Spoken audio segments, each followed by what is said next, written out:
Hello, I'm Michael Glass from michaelglass.com, where we focus on making informed decisions about our financial future. This is our forex technical analysis trading plan for the pound dollar, the euro dollar, and the dollar franc. Before we pull up our video, we always want to start off our disclosures.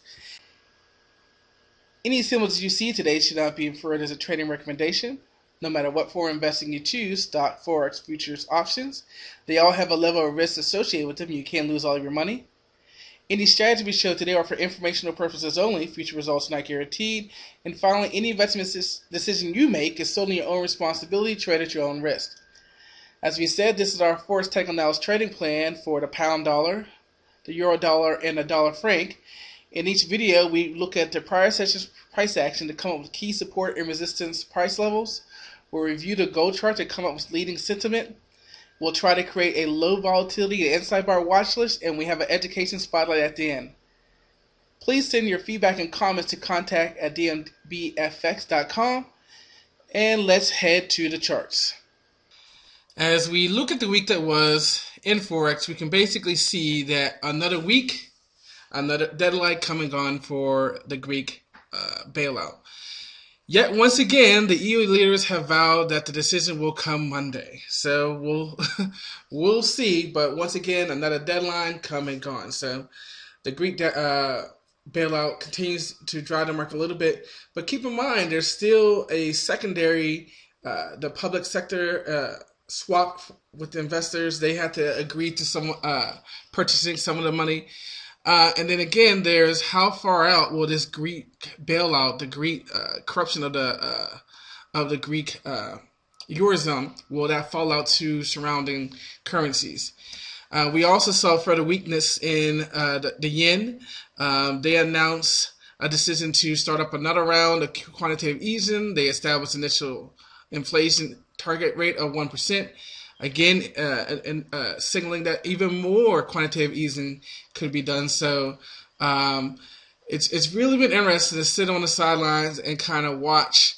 And as we continue to say, it's not our job to interpret the validity. It's not our job to interpret the sustainability of the euro, the yen, the dollar, whatever it may be. It's our job to trade.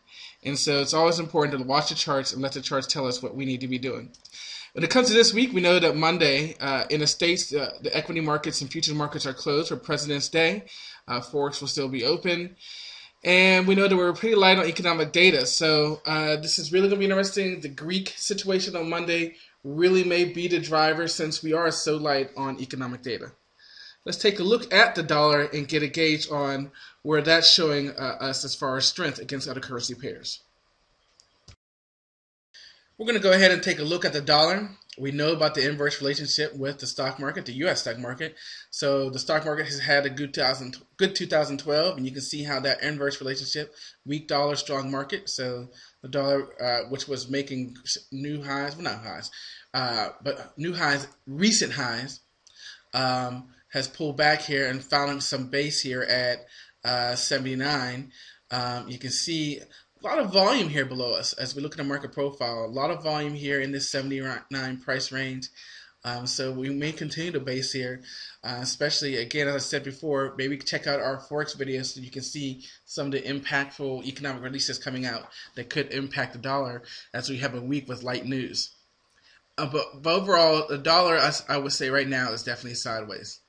So with a sideways dollar, what does that mean for gold? Well, we're seeing a little sideways action in gold also. Gold fell off a little bit. And as the dollar was getting weak, we saw that flight to gold. And so you see the nice move up here. But we've talked about this 1750 because of these wicks in here. And that's exactly what happened here in the month of February, where the market has paused here at 1750. But at the same time, you can see we could also talk about 1705.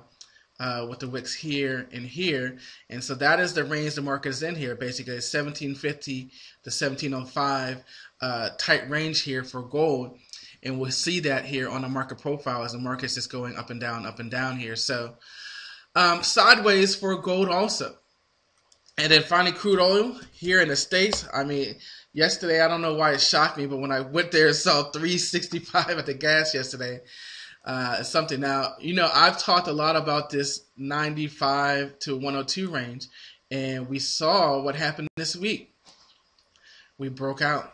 We broke out very nicely out of that 102 range all the way up to 104. So the market may be looking to make a new range. Let's see if I can shrink out of here a little bit and kind of give you a more range. So we were in here for a long time, and now the market's broken out of it. So sideways up here for crude oil. Not good for our pockets and our gas tanks.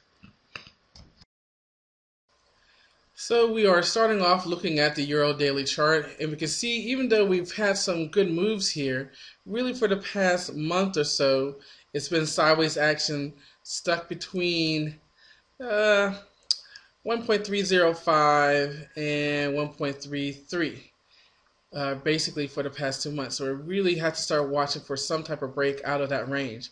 You can see we do have some wicks down here to 1.302, but for the most part we've been stuck right inside a nice tight range. And the volume really hasn't, once we got the volume to hold support here at 1.26, we got a volume here to hold that, and then we started to make our move up. You haven't really seen a change in volume that much. So not sure, again, what's going to be a catalyst, especially when we're light on economic data this week. We'll see what happens tomorrow potentially with that Greek debt deal. When we look on our shorter time frame, we can see we're basically sitting in a neutral zone. We are above our long-term moving average and our short-term moving average. And ever so fractionally, if you can see, the dollar is in control. But, really, we can see for the most part, minus this little divergence here where the dollar took control and drove price down, we see a lot of snaking of this. And what that means is a lot of consolidation. With two minor exceptions here where we did see a little divergence, dollar going up, euro going down, dollar going up, euro going down. So minus that, we're seeing a lot of sideways price action. Both the euro and the dollar are trending up, and they're above their long-term moving average. And our predictive indicator is in the neutral zone. So again, we're in the neutral zone. We've been channeling for a bit here, and now we're in the middle of that channel. So it might be a sit on hands time until the market reacts to potential news. Now here we are switching over to the pound dollar. We can see the resistance of the 200 moving average. We also have resistance right around 1.5873. We did have a nice move here as we came down and ranged into where these wicks are here. That was once resistance back here in January and December. Held up as support here in February, and the market bounced off nicely right there. Although again, as we consolidate, you can see the volume has tailed off, where volume picked up a little bit to hold up that support level, but volume has tailed off as we've consolidated. As we look at this, the pound dollar also is in a neutral zone above its long-term moving average. Here we can see that the pound is in control, and again, we can see the snaking of the two currency pairs, which leads to this consolidation. And even though we got EDB divergence, we did get a big pop up there. But just like the euro, the pound is moving up. Well, we have this spike up here at the close. Really, you would say this is going sideways, but it is above its long-term moving average. A little bit more slide up here on the dollar, as we just said. Now, as we finish off to the dollar franc, we can see consolidation in the opposite direction, pulling back, hanging out in consolidation. And you can see what we're watching here. As we broke 9281, we're going to be watching this 0.9123 before we get down to that level. And when we pull out again bigger, we can see, I'll go ahead and draw this in for you. Draw that in, like that.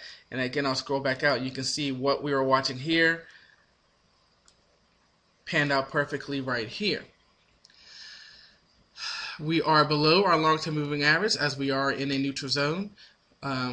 We do get some divergence here, not like the pound dollar and the euro dollar. We do see some divergence, both with the dollar taking control, allowing for price action to move up here, but as the franc took control and we saw the convergence, we can see really Friday was a consolidation day. Remember, well, I haven't said it yet, but you'll see that this dollar franc is in our Bollinger Band 1 hour time frame watch list. So the dollar is in control. The franc slight trend up above its long-term moving average. Dollar, slight trend up above its moving average also. Let's go to that watch list as we just talked about. As we come to our watch list, we first start off with our low volatility watch list. This is our 1 hour time frames using Bollinger Bands. We're looking for that consolidation. We're looking for the channeling and trying to find a breakout, preferably in the direction of the trend. And we have two candidates, that is the dollar Canadian and the dollar franc. As far as our inside bar candidates, we don't have any at the current time. Our education spotlight focuses on what it is every trader must decide on before they enter the market. What markets are going to trade? Well, here in our video, we're talking about Forex, so you're talking about Forex pairs. Which pairs? Not necessarily all of them. Maybe you want to focus in on which pairs. Then you have to determine on the style of trader you want to be. Are you going to be a day trader where you have to kind of be at the computer, being able to monitor the volatility of the market? Or are you going to be an end-of-day trader where you have longer time frames looking for moves with bigger moves? Longer time frames mean bigger risk, but also means bigger profits. And then once you determine that, you have to find those specific trading strategies and indicators that will facilitate the type of trader that you want to be. Continue to like and subscribe to our channel so you can continue to receive the information that we have coming out. As we said, we're putting out some good things here for President's Day weekend. Some videos will be coming out tomorrow. You know about our resources. Our primary hope is to help you develop a trader's mindset so that you can make educated decisions about your investment portfolio. We help you through our coaching program.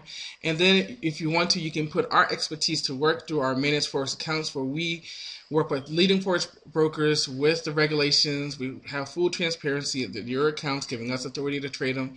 And we develop an individualized trading plan based upon your risk tolerance.